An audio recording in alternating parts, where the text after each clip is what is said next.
¿Qué tal? ¿Cómo están? Bienvenidas y bienvenidos nuevamente a Introducción al Derecho. Vamos a continuar. Les recuerdo, el libro sigue siendo el mismo, página 74, y vamos a hablar sobre la Constitución como tal. Vamos a leer el primer párrafo y lo explicamos. La palabra constitución deriva del latín constituio onis, que significa acción o efecto de construir. El diccionario de la lengua española refiere que es la esencia o cualidades de una cosa que la constituyen y la diferencia de las demás, así como la forma o sistema de gobierno que tiene un Estado. Muchos de los países tienen constitución política, algunos un poquito más modernas, otros no tanto, antiguas, pero prácticamente para que exista un equilibrio en la sociedad se refiere a una constitución. En nuestro caso, pues se llama la Constitución Política de los Estados Unidos Mexicanos, que bueno, ustedes saben que van a exponer algunos artículos de ella. La Constitución es la ley suprema de un país, contiene los derechos fundamentales del ser humano y las decisiones políticas, económicas y sociales del pueblo, así como la forma en que se organiza el Estado, cómo funciona y los mecanismos para proteger los derechos. Ahora, ¿un sabías qué? Por Estado nos referimos a la porción de territorio cuyos habitantes se rigen por leyes propias. México es un Estado. Más adelante estudiará los elementos que lo integran. Y aquí pues aparece una fotografía de como forma de representación cuando se creó la Constitución de los Estados Unidos en 1789. Imagínense cuánto tiempo tiene el origen de su constitución, más sin embargo obviamente ha sido reformada muchas veces de acuerdo a la época en la que se encuentra. Dice, puede ser escrita o no escrita. La primera es creada sistemática y documentalmente y se encuentra contenida en un texto, volumen o código. La segunda tiene su origen en los usos y costumbres de un Estado y no está en un texto, volumen o código. De acuerdo con el procedimiento que se sigue para su modificación o reforma puede ser flexible o rígida.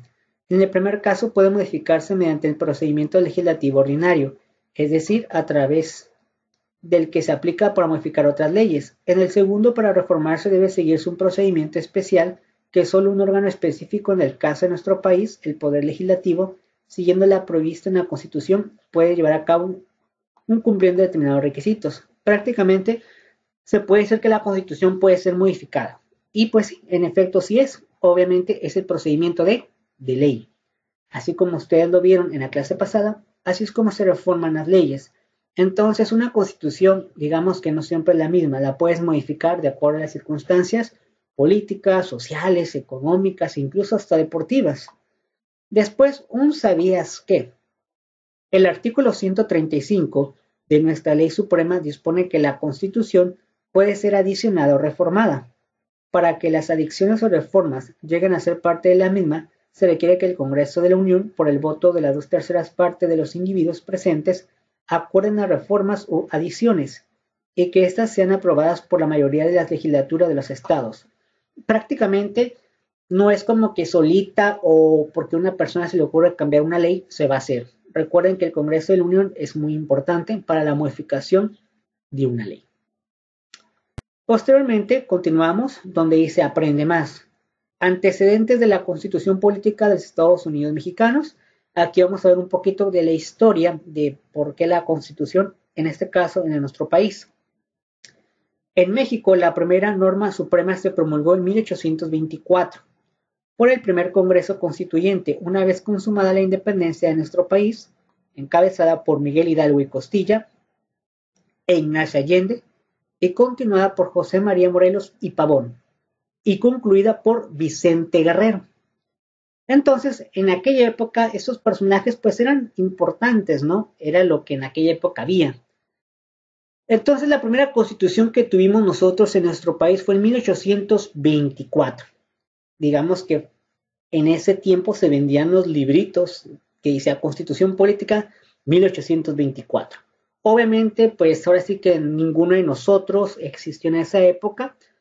Entonces, pues ahora sí que a lo mejor podemos decir, bueno, hace mucho tiempo, ¿verdad? Y pues sí, no sabemos en ese tiempo qué tipo de artículos tenía.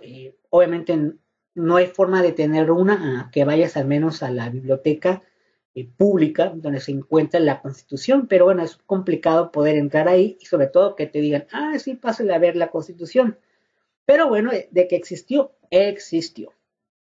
Posteriormente dice, en ella se postula la soberanía nacional, se establece una república representativa, popular y federal, así como un sistema presidencialista y el poder legislativo compuesto por dos cámaras y el judicial por una Corte Suprema de Justicia. Entonces, desde aquella época, pues ya existía realmente el poder legislativo, tal vez no como lo conocemos ahora, ya existía una Corte Suprema de Justicia. Entonces, se dice en esa constitución y todavía hasta la fecha que nuestro país como tal es una república federal y un sistema presidencialista. ¿Qué significa esto de presidencialista? Bueno, que hay presidentes, entonces no hay otro tipo de figura. No es como en otros países que todavía existen reyes o monarquías, como se les dice. Aquí eso no está bien visto y pues está prohibido. Nadie puede decir yo soy el rey de este país. Posteriormente, un sabías qué. En la creación de la Constitución de 1824 influyeron las ideas filosóficas de Rousseau respecto a la soberanía, las de Montesquieu sobre la división y equilibrio de poderes, el federalismo estadounidense y la Constitución de Cádiz de 1812. Podemos decir que de alguna manera es una combinación copia de otros países nuestra Constitución de 1824. En aquella época, o más o menos por aquella época, había algunos personajes que sobresalían por el pensamiento que tenían. Entre estos están Jean Jacques, que posiblemente lo vieron en administración, si no me equivoco. Y bueno, pues ¿quién fue este Jean Jacques Rousseau? Bueno, él está en la fotografía en la parte derecha, de hecho está posando para ustedes en estos momentos. Y él pues nació en Ginebra, Suiza, el 28 de junio de 1712 y murió en Nermerville, Francia, el 2 de julio de 1778. Lo que sobresale de él es lo siguiente. Fue un escritor, fue un filósofo, fue músico, fue botánico y naturalista. Sus ideas influyeron en la Revolución Francesa, el desarrollo de las teorías republicanas y el crecimiento del nacionalismo. De entre sus principales obras destaca el Contrato Social. Bueno, solamente por pensar eso se hizo famoso. Recuerden que en aquella época cualquier persona que dijera prácticamente cualquier cosa era famoso porque hay cosas que no existían a la fecha, ¿no? Entonces, una de las cosas que él sobresale es un libro llamado El Contrato Social, en el cual pues habla sobre derechos, obligaciones de la sociedad que debe de tener hacia su país, como personas, comportamiento, etc. Posteriormente hubo otros, en este caso Charles Louis II, no hay fotografía de él, pero bueno, hay que imaginárselo.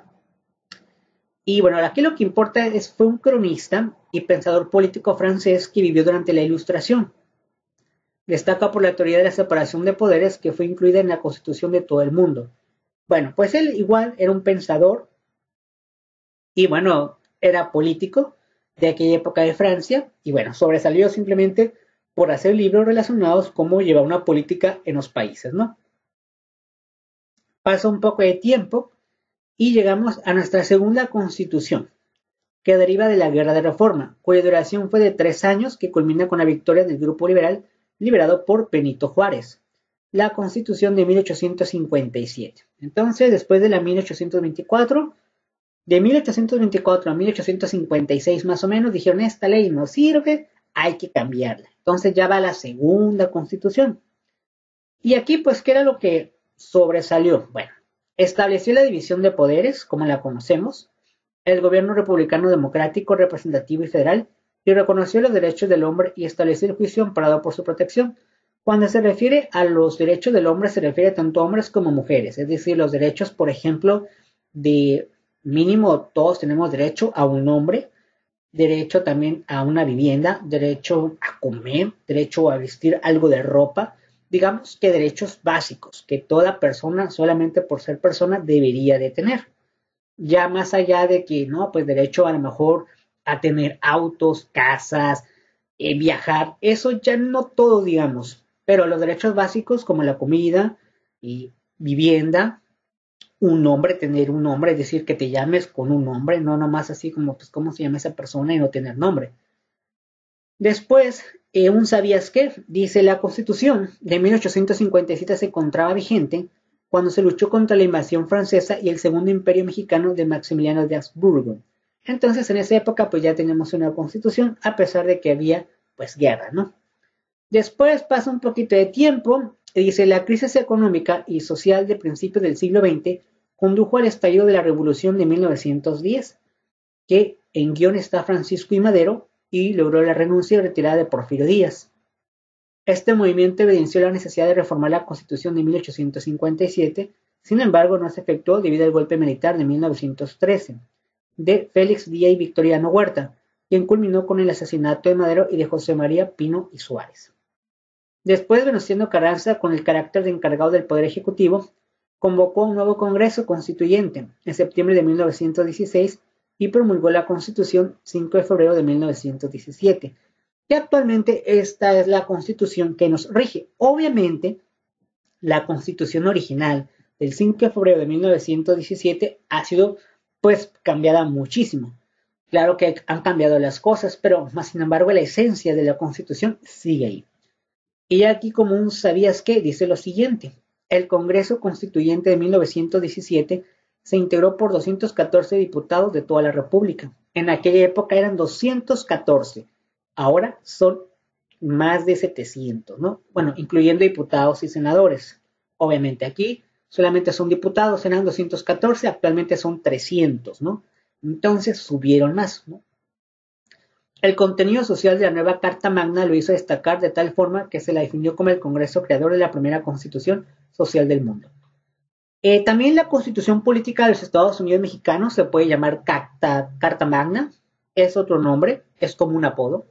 Se puede llamar Ley de Leyes, como un apodo, o la Suprema Ley, también muchos le llaman así, o la madre de toda la Constitución, también le puedes llamar así, aunque oficialmente se llama Constitución Política de los Estados Unidos Mexicanos. Pero pues la Constitución es nice y dice no hay problema si tú me llamas de esa manera, pero lo más ordenado y respetuoso es llamar la Constitución Política de Estados Unidos Mexicanos. Bueno, principales elementos de la Constitución Política de los Estados Unidos Mexicanos. Los estudiosos del derecho, es decir, como ustedes y como yo, sostienen que la Constitución de 1917, vigente hasta nuestros días, en efecto, todavía hasta esta fecha que estamos haciendo esa transmisión, sigue vigente esta Constitución. Consta de dos partes, la dogmática y la orgánica. La parte dogmática trata de los derechos humanos y sus garantías, y la parte orgánica que regula la estructura del Estado, su organización, integración, competencias y funciones. La Constitución contiene los siguientes elementos. Entonces la Constitución tiene muchas cosas en el cual se representan prácticamente la vida política, la vida cultural, social, deportiva y también de garantías individuales de las personas que viven en este país. Entre los temas que utiliza o están ahí son derechos humanos, división de poderes, sistema representativo, régimen federal y constitucionalidad de las leyes. Recuerden que la Constitución Política es la primera y de ahí derivan todas las leyes que conozcan.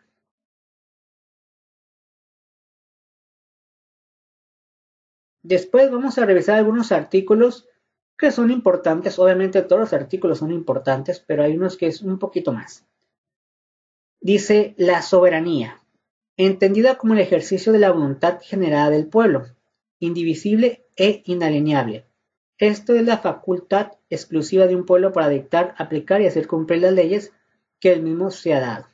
Bueno, se supone que la soberanía es cuando las personas o el conjunto de personas deciden quién o no puede gobernar ya sea un estado o el país. Obviamente eso en teoría, pero en la práctica puede ser muy complicado. Al final recuerden que la democracia gana y no siempre la democracia es la persona ideal.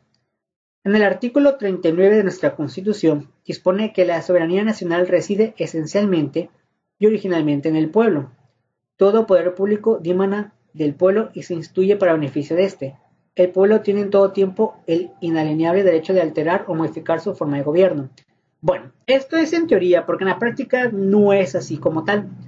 Esto significa que todas las personas que vivimos aquí, que seamos mayores de 18 años, de alguna manera podemos tomar la decisión de qué persona puede gobernar o puede estar en la Cámara de Diputados y Senadores. pero obviamente eso pasa cada cierto tiempo. Así es que el 100% eso no es real. Pero bueno, es lo que dice la autoridad o como debería de ser. Inciso B dice los derechos humanos. Es decir, nuestros derechos fundamentales reconocidos y protegidos por la Constitución se encuentran en su artículo del 1 al 29, que son los artículos que ustedes van a exponer, que bueno, ya tienen las fechas y ya tienen los temas. Y 123 de nuestra Carta Magna. Bueno, dentro de la Constitución existen cosas para que las personas de manera individual tengan sus derechos y también sus obligaciones. El artículo 1 constitucional dispone que en nuestro país todas las personas gozarán de los derechos humanos reconocidos en nuestra Constitución y en los tratados internacionales de que el Estado mexicano sea parte, así como de las garantías para su protección, cuyo ejercicio no podrá restringirse ni suspenderse, salvo en los casos y bajo las condiciones que esta Constitución establece. Prácticamente dice que todas las personas, incluso extranjeros, que vivan en este territorio tienen garantías individuales y tienen cosas de derechos humanos, es decir, cosas que por más que seas una persona mala, negativa, necesitas tener. Entre algunos ejemplos, comida, vestir, educación, pues de alguna manera tener trabajo, tener todo de una manera bien y que todos sean iguales. No exista algún tipo de, no, pues tú eres mi esclavo, cosas de esas, pues no pueden existir aquí. De hecho, pues están prohibido tener esclavos. Después dice la división de poderes, otra parte que habla de la Constitución, como forma para ejercer la soberanía del pueblo, el equilibrio que debe existir entre ellos y su coordinación para hacer más eficaz y eficiente el gobierno. Bueno, como ustedes saben, se divide el poder de nuestro país en tres, ¿no? Legislativo, ejecutivo y judicial. Y bueno, esto lo menciona obviamente en el artículo 49, que bueno, ya ahí si lo lees, pues va a venir más detallado, cómo hacerlo, etcétera, ¿no? En nuestro caso, solamente con que se queden cuáles son.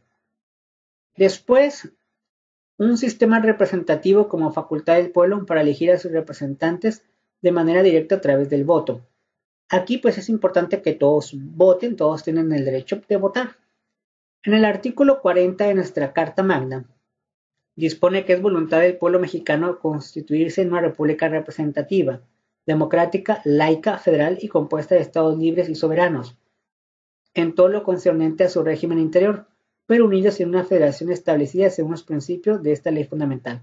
Prácticamente te dice que cada estado de la república es libre de alguna manera, pero bueno, al final forman todos un país. El régimen federal de México al constituirse por estados libres y soberanos unidos en una federación. Y bueno, pues aquí tenemos el mapa como actualmente pues existe, ¿no? Ya saben que hace muchos, pero muchísimos años pues México era más grande. Entonces significa que todos estos estados, en total son 32 estados, pues al final todos son un país, ¿no? Después, un sabías que dice, ¿sabías que el Estado Federal Mexicano tiene sus antecedentes en el Acta Constitutiva de 1824? Obviamente, en aquella época hay estados que no se llamaban así, y a lo mejor los territorios eran diferentes, pero bueno, ya se sabía que todos al final tenían que ser del mismo país. Y ya la constitucionalidad de las leyes. ¿Qué significa? Que no existe la ley superior a la Constitución. El artículo 133 de la Constitución señala que las leyes del Congreso de la Unión que emanen de ellas y todos los tratados que estén de acuerdo con las mismas celebrados y que se celebren por el presidente de la República con aprobación del Senado serían la ley suprema de toda la Unión. Los jueces de cada estado se arreglarán a dicha Constitución, leyes y tratados, a pesar de las disposiciones en contrario que puede haber en las constituciones o leyes de los estados. Como ustedes saben, existe una ley que se llama Constitución Política de los Estados Unidos Mexicanos y esta rige para todos, no importa en qué estado estés. Pero dentro de cada estado existen todavía constituciones de estatales o de estado. Pero al final la que manda es la Constitución. Entonces, al final, pues, dado caso que a lo mejor existe una discrepancia, pues puedes irte hasta la Constitución, que esa es la que realmente deberíamos de hacerle más caso, ¿no? Ya después, la actividad del aprendizaje número 3, lo único que tienen que hacer es contestar. En unos momentos lo pongo en clase.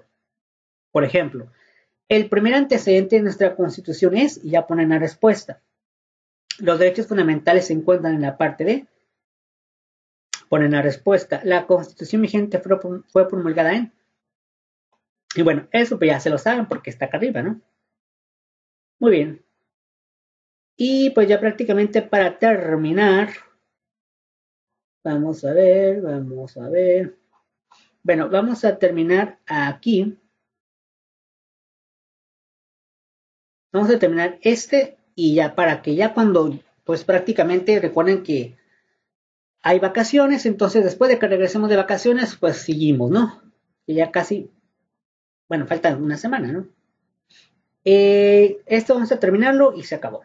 La jerarquía del orden jurídico en el derecho mexicano.